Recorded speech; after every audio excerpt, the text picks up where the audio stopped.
हर कोई मर जाता है, आप भी शामिल हैं मेरे प्यारे दोस्त। एक दिन आएगा जब आप भी ज़ेर ज़मीन होंगे, हर एक, आप इससे बच नहीं सकते। एक दिन आपको मरना है, इसका तसव्वुर भी नामुमकिन है ना? और इस हकीकत को कबूल करना भी इतना ही मुश्किल, ठीक है ना? आज मैं आपको ले जा रहा हूँ मौत के रूबरू, और ये समझ लीजिए मैं आप ही से बात कर रहा हूँ, सिर्फ आपसे और किसी से नहीं। मैं किसी अजनबी इंसान की मौत के बारे में बात नहीं कर रहा, मैं आपके बारे में बात कर रहा हूँ। मुझे उम्मीद है कि मेरे अल्फाज आपके लिए मुफीद साबित होंगे इंशाअल्लाह। तो आइए चले चलते हैं।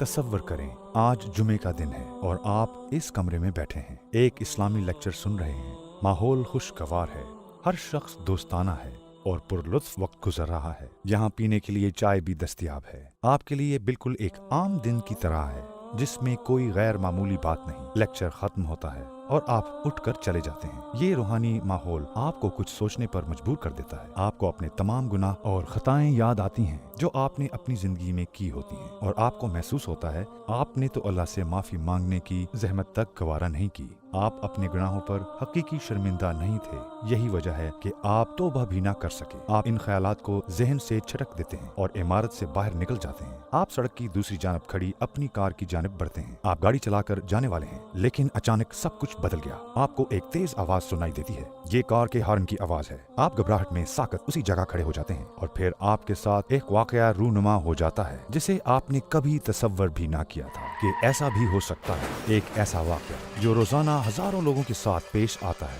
ये पूरा वक्त आपको स्लो मोशन में नजर आता है। गाड़ी से टकराने के बाद आप हवा में उछल जाते हैं। लाखों ख्यालात आपके दिमाग को भर देते हैं, कपड़े से बनी गुड़िया की तरह जिसका जिस्म जमीन से टकराता है, उछलता है, गड़बड़ाता है और बिलाखिर साकत हो जाता है। आप सड़क पर पड़े हैं। आपको एहसास होता है कि ये किसी फिल्म का मंजर नहीं, ये सब हकीकत में हो रहा है।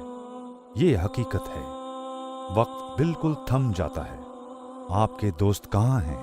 आपको उनकी मदद की जरूरत है। सड़क पर सायरन की चीखो पुकार है, हवा भारी महसूस हो रही है और अचानक एक हजूम आपको घेर लेता है। आहिस्ता आहिस्ता कमजोरी के साथ आप इर्द गिर्द देखते हैं। आप बामुश्किल हरकत कर सकते हैं। हर तरफ खून बिखरा हुआ है।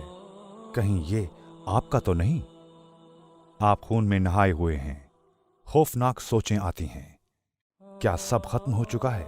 क्या वक्त आखिर आ चुका है? मैं तो अभी जवान हूं, मैं कैसे मर सकता हूं? मौत तो बूढ़ों को आती है, मुझे नहीं आ सकती। मगर ये क्या, ऐसी हजारों कब्रें हैं जिसमें तुम जैसे नौजवान ही सोए हुए हैं। वो लोग जो 90 की दिहाई में पैदा हुए थे, 1992 में पैदा हुए, 2000 में या उसके भी बाद, और आज मरने की बारी शायद तुम्हारी है। तो आप वहाँ सड़क पर पड़े हैं, खून में डूबे हुए, और एम्बुलेंस के सायरनों की आवाज बढ़ती चली जा रही है। आपके इर्द गिर्द लोग हरासा हैं, चीख रहे हैं और आपस में बहस कर रहे हैं। शोर भी है और बेतहाशा लोग भी। अफरा तफरी का आलम है। आप उनकी बातों को सुनते हैं। हौसला करो मेरे बच्चे, सांस लो, सांस लेते रहो। ओ मेरे खुदा, ये क्या माजरा है? ये सब क्या हो रहा है? रुआने ख्वाब जैसी इस फिल्म में मरकजी किरदार आप हैं।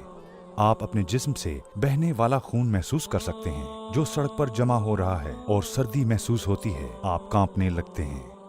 आपको अपना जिस्म बेहिस होता हुआ महसूस होता है। मजबूत हाथ आपके जिस्म को हरकत देते हैं। आपको उठाकर ले जाया जा रहा है। वो आपको एक एम्बुलेंस में रख देते हैं। एम्बुलेंस तेजी से चल पड़ती है। सायरन की आवाज अब मजीद तेज हो चुकी है। ड्राइवर चीख रहा है, रास्ता साफ करो, रास्ते से हट जाओ। एम्बुलेंस अस्पताल पहुंच जाती है। पैरामेडिक्स बहता हुआ खून रोकने की कोशिश करते हैं। वो आपको बचाने की सरतोड़ कोशिश करते हैं, लेकिन आप शदीद जख्मी हैं। अब आप अस्पताल के अंदर पहुंच चुके हैं और अचानक तिब्बी अमला आपको घेर लेता है। वो हंगामी सर्जरी शुरू कर देते हैं। वो आपको बचाने की कोशिश करते हैं। वो आपको इस दुनिया में रखने की कोशिश करते हैं, लेकिन मौत आपके सर पर खड़ी है। आपको महसूस होता है कि जिंदगी आपके हाथ से निकल रही है। आप खात्मे के इतने करीब पहले कभी नहीं आए। आपके अंदर जज्बात का तूफान बरपा है जो आपके इर्द गिर्द की फजा में सरायत कर रहा है। फिजा भारी हो जाती है। आपके इर्द गिर्द मौजूद लोग समझ सकते हैं कि आप क्या महसूस कर रहे हैं। आप क्या महसूस कर रहे हैं? सिर्फ एक लफ्ज, पछतावा। आपका दिल टूट रहा है। आप मरना नहीं चाहते। आप एक कमजोर सी आहिस्ता आवाज में बोलते हैं, बस एक और मौका। तिब्बी अमला दवानावार अपने काम में जुटा हुआ है। आपके दिमाग में सिर्फ एक सोच है, मुझे बचा लो। एक चुभती हुई तेज आवाज आपके ख्यालात का सिलसिला तोड़ देती है। क्या हो रहा है? इस आवाज का क्या मतलब है? क्या मसला हुआ है? सर्जन का अंदाज बदल जाता है। वो आपको बचाने की जद्दोजहद कर रहा था, लेकिन अब वो साकत खड़ा है, दुखी लग रहा है और अफसुर्दा भी। उसका चेहरा आपको बता देता है क्या मामला है। अगरचे आपके जख्म अभी भी खुले पड़े हैं, फिर वो रुख बदल कर चला जाता है। वो मुसलसल दूर जा रहा है। क्यों? मजीद तिब्बी अमला भी जाना शुरू हो गया। 6, फिर 5, फिर 4 और अब आप तन्हा रह गए हैं। दफातन आपको कुछ फासले पर किसी की मौजूदगी का एहसास होता है। सर्जरी रूम की खिड़की से कोई शख्स अंदर देख रहा है। उसे अंदर आने की इजाजत दे दी जाती है। कौन है ये? आपको कौन देख रहा है? आइए 15 मिनट पीछे चलते हैं। आपके घर में फोन की घंटी बजती है।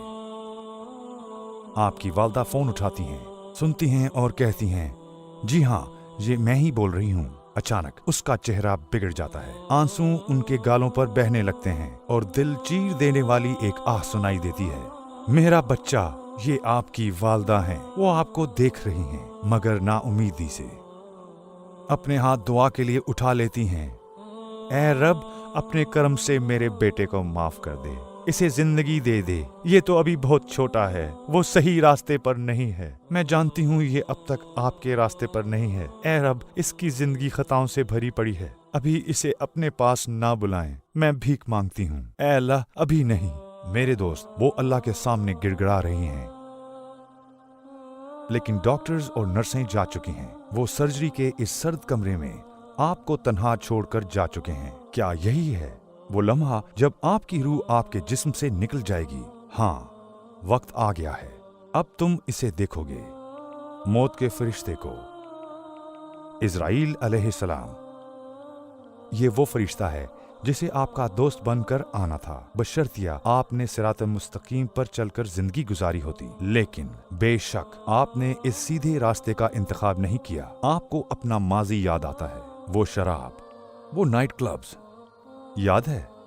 तुमने खुद को नहीं बचाया, तुम हराम की तरफ गए, तुमने जवाज पेश किए, तुमने बेपरवाही बरती और सही साबित करने के लिए फतवे तलाश किए। और ये वो लम्हा मेरे दोस्त जब आपको नदामत महसूस हो रही है, क्योंकि इज़राइल एक दोस्त की तरह आपका इस्तकबाल नहीं करते। वो आपके सामने अज़ाब के एक खौफनाक फरिश्ते के रूप में हैं। वाज़िया हो चुका है, तुम जन्नत नहीं जा रहे। अगर तुम जाते तो इज़राइल ने तुम्हें इस तरह खौफजदा ना किया होता। इज़राइल आपकी रूह को आपके जिस्म से अलग करने आ चुके हैं। आप अपनी आखिरी सांसें लेते हैं और अपनी आंखें खोलते हैं। आपको क्या नजर आ रहा है? आपके ऊपर लोग हैं जो आप पर झुके हुए हैं और आपको एक घड़े में डाल देते हैं। यहाँ बहुत ठंड है और अंधेरा भी। आप कहते हैं, ये सब क्या हो रहा है? मैं कहाँ जा रहा हूँ, जन्नत में या फिर दोज़ख में? लेकिन नहीं मेरे दोस्त, आप कहीं नहीं जा रहे, क्योंकि पहली मंजिल तो कब्र की है, जिसका इज़ाब उन लोगों का इंतजार करता है जो अल्लाह को राजी ना कर सके। आपके इर्द गिर्द बहुत से जाने पहचाने लोग हैं, आपके प्यारे, आपकी वालदा, भाई बहनें, आपके सारे गहरे दोस्त और साथी, लोग जो आपके लिए फैमिली से ज्यादा करीब थे, लोग जिनके साथ मिलकर आपने सैकड़ों गुनाह किए। वो ऊपर से झुककर तुम्हें कब्र में पड़ा देख रहे हैं। मेरे दोस्त, इस घड़े में वो आपके साथ नहीं हैं, आप अकेले हैं। आपको जुर्म का एहसास होता है और पछतावा आपकी रूह को भर देता है। आप वापस जाना चाहते हैं। आपको अमाम की आवाज सुनाई देती है, कुछ अल्फाज हैं उसके मुंह से निकल रहे हैं। आपने अपनी जिंदगी में भी कुरान सुना था, लेकिन यहाँ इमाम की नजरें आप पर हैं और वो आपकी रूह के लिए कुरान पढ़ रहा है। आपके जानने वाले करीब आते हैं और आगे बढ़कर एक दूसरे से ज्यादा आपकी कब्र को बंद करने लगते हैं। जो आपके सबसे ज्यादा करीब था, इतनी ज्यादा मिट्टी आप पर डाल रहा है। आपको मट्टी पर लगते हुए बेलचे की आवाज महसूस हो रही है। वो शख्स जिसे आप सबसे ज्यादा प्यार करते थे, आप पर लकड़ी के टुकड़े डालने आता है। आप सफेद कफन में हैं। जिंदगी फना हो गई है, सब खत्म हो चुका है। आपने क्या पाया और क्या साथ लेकर आए? तूने मुझे धोखा दिया, ऐ बनावटी दुनिया। तूने खोखली चीजों से मुझे धोखा दिया, टीवी से, फिल्मों से। तूने हराम की लज्जत चखाकर मेरी जिंदगी बर्बाद कर दी और आज तूने मुझे कुछ भी नहीं छोड़ा, खाली हाथ। कहाँ गई आज वो तुम्हारी जायदाद? कहाँ है तुम्हारा सामान जिंदगी? क्या हुआ? तुम्हें खुद पर बहुत गरूर था। अब पड़े रहो इस गड्ढे के अंदर, इस सर्द जमीन की आगोश का मजा चखो। यहाँ कोई रोशनी नहीं है, वो तुम पर मट्टी फेंक रहे हैं। दुनिया रंगों से भरी थी, मगर यहाँ सिर्फ अंधेरा है। सुई के ना के बराबर तक रोशनी नहीं, ना ही कोई रंग। ये तुम्हारा नया घर है, अपनी कब्र में खुश आमदीद। अब तुम यहां रहोगे। जिस नदामत का एहसास तुम्हें अब हो रहा है, काश तुम अपनी जिंदगी में इसे महसूस कर लेते। तुम अपने हाथों को खोलकर दुआएं मांगना चाहते हो, लेकिन अब बहुत देर हो चुकी है, क्योंकि जमीन तुम्हें सख्ती से जकड़ चुकी है। तुम अपने दांत पीसने के सिवा कुछ नहीं कर सकते। तुम बेबस हो, और अब जबकि बहुत देर हो चुकी है, तुम्हें अफसोस हो रहा है। वो जात जिसने पैदाइश से लेकर मौत तक जिंदगी की नेमतें और रिस्क दिया, तुम्हें माँ दी, जिसने सारी जिंदगी तुम्हें अपनी मोहब्बत के सहारे रखा, जिस जात के तुम नाशुक्र थे।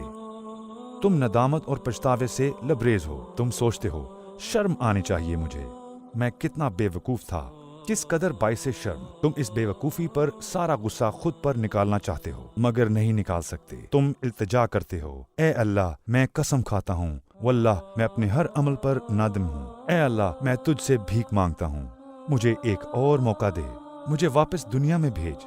मुझे एहसास नहीं हुआ कि मैं यूं लाचार और बेबस खाली हाथ रह जाऊंगा। मैंने इस दुनिया की रंगीनियों से खुद को धोखा दिया। इस बनावटी दुनिया ने मुझसे बेवफाई की। ए अल्लाह, ए मेरे रब, मैं सांस लेना चाहता हूँ। ए अल्लाह मुझे एक और मौका दे। मैं मौत तक अपना सर सजदे से नहीं उठाऊंगा। मैंने क्या कर दिया? हाय, ये मैंने क्या कर दिया? मैंने अपनी जिंदगी में एक मर्तबा भी कुरान पाक खोल कर नहीं पढ़ा। मेरी गफलत ने मेरे साथ ये क्या कर दिया? ए अल्लाह, जी मेरे भाइयों और बहनों, आप इल्तिजा, आजिज़ी, वादे और ना जाने क्या कुछ करेंगे, लेकिन ये कुछ नहीं बदलेगा। उस दिन कोई मदद नहीं कर सकेगा। तुम्हारा भाई तुम्हारे पास खड़ा है, तुम उसका नाम पुकारना चाहते हो, चीखो, जितना चाहो चीखो। आज तुम्हारी आवाज कोई नहीं सुनेगा। मेरे प्यारे भाई, मेरी मदद कर। तू मुझे इस गड्ढे में छोड़कर कहाँ जा रहा है? मेरा हाथ पकड़। क्या कोई नहीं जो मेरी मदद कर सके? माँ, मेरी प्यारी माँ, अगर मुझे कुछ होता तो आपकी नींदें उड़ जाती थीं। माँ, मैं अजियत में हूँ। क्या आपको एहसास नहीं हो रहा? क्या आपको दिखाई नहीं दे रहा? क्या आपको मेरी आवाज सुनाई नहीं दे रही? आपने मेरी पिटाई क्यों ना की जब मैं ये सारे गुनाह कर रहा था, जब मैं इतनी नमाजें छोड़ रहा था? अब्बू, भाई, मेरे साथियों, मेरे गहरे दोस्तों, मैं समझता था कि हम हमेशा साथ रहेंगे, कभी बेवफाई नहीं करेंगे। प्लीज तुम में से कोई एक अपना हाथ दो, मुझे बाहर निकालो। मेरे दोस्त, तुम जितनी ताकत से पुकार सकते हो पुकार लो, सब बेकार है, कोई फायदा नहीं। यहां एक ही है जो तुम्हारी आवाज सुन सकता है, अल्लाह। सिर्फ अल्लाह तुम्हारी आवाज सुन सकता है। क्या तुम अब ला इलाहा इल्लल्लाह का मतलब समझते हो? कहाँ गए वो लोग जिन्हें तुमने अल्लाह से बढ़कर रुतबा दिया? कहाँ है तुम्हारा माशूक, वो जिसने कहा था कि वो तुम्हें कभी नहीं छोड़ेगा, जिसे तुमने हर शय से बढ़कर मोहब्बत की? आज कहाँ है तुम्हारी मोहब्बत? वो दौलत कहाँ गई जिसे तुम खुदा समझकर पूजते थे? तुमने उसके लिए अपना दीन बेच दिया था, याद है? तुमने नमाजें नहीं पढ़ी क्योंकि तुम्हारा बॉस काम के दौरान इजाजत नहीं देता था। तुमने एक चेक के लिए अपना दीन बेच दिया और दुनियावी इनामात का इंतखाब किया। जरा मुझे दिखाओ कि आज तुम्हारा बॉस कहाँ है, तुम्हारा सारा पैसा कहाँ है? सिर्फ अल्लाह तुम्हें सुन सकता है, अल्लाह के सिवा कोई माबूद नहीं। लेकिन तुम्हारा रिश्ता अच्छा नहीं है अल्लाह के साथ। तुमने गलत किया, तुमने कभी दुआ के लिए हाथ तक ना उठाए। मेरे दोस्त, तुम इतना रो रहे हो कि तुम्हारी आसपास की जमीन भीग रही है। यही तुम्हारा नया घर है और यहाँ तुम्हें अजाब दिया जाता रहेगा क़यामत के दिन तक। हर सुबह और हर रात तुम्हें जहन्नम दिखाई देगी, जहन्नम तुम्हारा अगला घर होगा हमेशा के लिए। तुम अल्लाह से ये दरख्वास्त भी नहीं कर सकते कि वो कब्र का इजाब हटा ले और अब्दी जिंदगी की तरफ तुम्हें ले जाए, क्योंकि आगे जहन्नम तुम्हारा इंतजार कर रही है और जहन्नम का अजाब कब्र से ज्यादा सख्त है। तुम ये दरख्वास्त नहीं कर सकते कि रुको, तुम्हें अजाब दिया जाता रहेगा। क्या यही सब कुछ आप भी चाहते हैं? क्या आपको इसकी जरूरत है? आइए मैं आपको जहन्नम के बारे में बताता हूँ। जहन्नम हर चीज से बदतर है। मैं आपको पहले भी बता चुका हूँ। मेरे दोस्तों, क्या इसकी जरूरत है? मैं आपसे पूछता हूँ, क्या इसकी जरूरत है? क्या इसकी जरूरत है कि अपनी जिंदगी को इन बेमानी चीजों में जाया कर दिया जाए? क्या जरूरी है कि हमेशा की जिंदगी को बर्बाद कर दिया जाए आखिरत के बदले महज इन चंद दुनियावी फायदों के लिए, इस फानी दुनिया के लिए? इस प्रेजेंटेशन को देखने वाले ऐसे बहुत से लोग होंगे, मुसलमान जो 5 वक्त की नमाज अदा नहीं करते या जो बिल्कुल ही नमाज नहीं पढ़ते। क्या हुआ? हमारे पास हमेशा कोई बहाना होता? क्या ऐसा नहीं है? मैं इस वजह से नमाज नहीं पढ़ता, मैं उस वजह से नमाज नहीं पढ़ता। ये बहाने काम नहीं आएंगे जब आप ज़ेर ज़मीन होंगे। कोई ये नहीं कहेगा, ठीक है इसे जाने दो, ये अच्छा इंसान था। होश में आओ। आप ये कह सकते हैं कि ये शख्स खुद को समझता क्या है जो मुझ पर गरज रहा है। मैं बस आपकी मदद करना चाहता हूँ। मैं आपके नफ्स के खिलाफ हूँ। आपकी मदद करके मुझे कुछ नहीं मिल रहा, मुझे कोई पैसा नहीं मिलता। मैं ये इसलिए करता हूँ क्योंकि मैं आपकी मदद करना चाहता हूँ। मेरे भाइयों और बहनों, आपकी आखिरत को बचाने के लिए आपका रब आपको माफ करना चाहता है। एक हदीस क़ुदसी में अल्लाह इरशाद करते हैं, मेरी रहमत मेरे गज़ब पर गालिब है। एक और हदीस क़ुदसी में अल्लाह फरमाते हैं कि अगर मेरा बंदा मेरी जानिब 1 कदम बढ़ाता है तो मैं उसकी जानिब 10 कदम बढ़ाता हूँ। अगर मेरा बंदा मेरी जानिब चल कर आता है तो मैं उसकी जानिब दौड़ कर जाता हूँ। देखा, अल्लाह तो आपको माफ करना चाहता है। तो बस 1 कदम उठाएं, सिर्फ 1 कदम। आज ही अपनी जाए नमाज बिछाएं और कहें, बिस्मिल्लाह, अल्लाहु अकबर। ऐ मेरे रब, मैं दिन में 5 मरतबा आपके सामने हाजिर हूँगा। आज से अपने कर्म से मुझे कबूल फरमा लें। तेरे दर के सिवा और कोई दर नहीं। और मेरी बात सुनने के बाद अगर अब भी आप बहाने तलाश कर रहे हैं तो जान लीजिए ये बहाने इब्लीस यानी शैतान की तरफ से हैं। एक अहमक की तरह आपने उसे अपनी जिंदगी के 15 से 20 साल दे दिए। आज आपके होश में आने और इस्लाम की दावत को मजबूती से थाम लेने का वक्त है। हमारे नबी का इरशाद पाक है, कब्र जहन्नम के घड़ों में से एक घड़ा है या जन्नत के बागों में से एक बाग है। अल्लाह हम सबको ये बागात अता करे इंशाअल्लाह। आइए हम उन लोगों में से बने जो ये कहते हैं, ऐ मौत आ जा और मुझे ले चल, मैं अपने रब से मुलाकात के लिए तैयार हूँ। आइए ये कहें कि ए इस्राईल अलैहिस्सलाम खुश आमदीद, उन्हें एक दोस्त के रूप में आने दें। आइए इस अजीम फरिश्ते को गले लगाएं और कहें, मुझे ले जा हमारे प्यारे नबी के पास। मैं उन्हें याद कर रहा हूँ, मुझे मेरे रब के पास ले चलिए। मुझे मिलने दो उस जात से कि जिसने मुझे जरूरत की हर शय दी। हमें देखने दें हमारा इतना ख्याल रखने वाला रब कैसा है। हमें हमारे पैदा करने वाले के पास ले चलिए। आइए हम अपनी कब्रों को जन्नत का एक बाग बनाएं, वहां भी हम एक दूसरे को देख सकें और फिर जन्नत में हमारा दाखला हो जाए हमेशा हमेशा के लिए। आमीन। इसकी कतन कोई जरूरत नहीं है मेरे भाइयों और बहनों। एक खुश्क लकड़ी बनने की कतन कोई जरूरत नहीं है जहन्नम का ईंधन बनने की। महज चंद गुनाहों की खातिर। ऐ मेरे करीम खालिक और मेहरबान परवरदिगार, तेरी ये मखलूक और ये बंदा दोनों सरकश है और कमजोर भी, गाफिल है, नादान है, बेमार है, नीच है, गुनाहगार है, उम्र रसीदा है, गलत काम करने वाला है, एक भागे हुए गुलाम की तरह। लेकिन आज 40 साल बाद ये तेरी जानिब पलट आया है और तेरी बारगाह में सर को झुकाना चाहता है। वो तेरी रहमत में पनाह मांगता है। ये अपने अनगिनत गुनाहों और खताओं का एतराफ करता है, शक में मुब्तला है और बेपनाह दुखों का मारा ये शख्स तेरी मिन्नत करता है, तुझसे इल्तिजा करता है। अगर तू अपनी रहमत कामला के सदके इसे कबूल कर ले, इसे माफ करे और अपनी रहमत से साए में ले ले, तो यही तेरे शायान शान है, क्योंकि तू तमाम रहम करने वालों से बढ़कर रहम करने वाला है। अगर तूने मुझे कबूल ना किया, फिर मैं किसके दर पर जाऊं? और कोई दर है कहाँ? तेरे सिवा कोई पालने वाला नहीं जिसकी अदालत से रुजू किया जा सकता है। इबादत की कोई हकीकी चीज नहीं है जिसमें मैं पनाह चाह सकता हूँ।